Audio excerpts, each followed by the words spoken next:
Χαίρετε και αγκαλιάστε.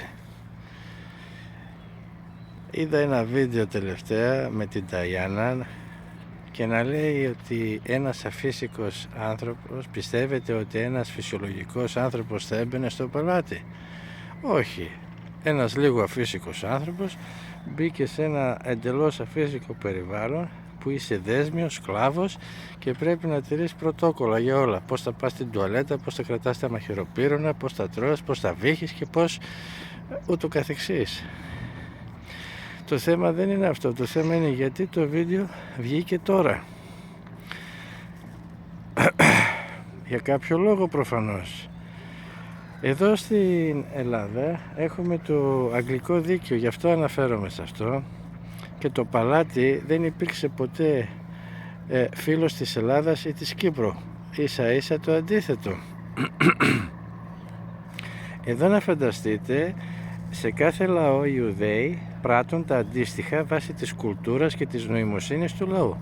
Στην Αγγλία λοιπόν άλλαξαν όταν ψώφισε η άλλη τον εθνικό ύμνο από God Save the Queen, προστάτεψε τη βασίλισσα Θεέ, God Save the King, προστάτεψε το βασιλιά.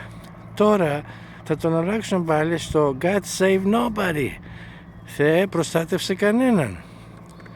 Έτσι λοιπόν βλέπουν αυτοί τη διοίκηση του κάθε λαού σύμφωνα με το πώς τον έχουν φτιάξει. Πάμε στην Ελλάδα. Στην Ελλάδα δεν προσπαθήσαν οι ίδιοι οι Ιουδαίοι να βγάλουν το σταυρό από τη σημαία? Πήρα σβάρνα τσοντοκάναλα οι Ιουδαίοι και λέγαν, επιχειρηματολογούσαν στο βρόντο στο πουθενά γιατί πρέπει να αφαιρεθεί ο σταυρός. Δεν τους βγήκε. Το αφήσανε. Επενέβησαν στις Ιδωικές εκκλησίες να βγάλουν το σταυρό από το ιερό. Για να δούμε, θα τους βγει? Με αμφότερο σκοπό να επανέλθουν στη σημαία για να βγάλουν το σταυρό από τη σημαία. Έτσι παίζεται το παιχνίδι. Και κάτι άλλο, είτε ένας πρωθυπουργός ή πρόεδρος σε μια χώρα είναι κλόνος ή ο πραγματικός, δεν έχει καμία διαφορά. Και στις δύο περιπτώσεις επενέβησαν οι Ιουδαίοι και για κάποιο λόγο άφησαν τον κλόνο ή και για κάποιο λόγο τον πραγματικό. Εάν βάλαν κλόνο είναι για να δώσουν άλοθη στον πραγματικό ότι είναι αθώος.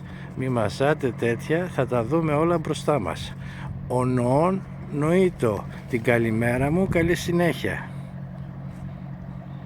Το φως θα βγει, έχει βγει.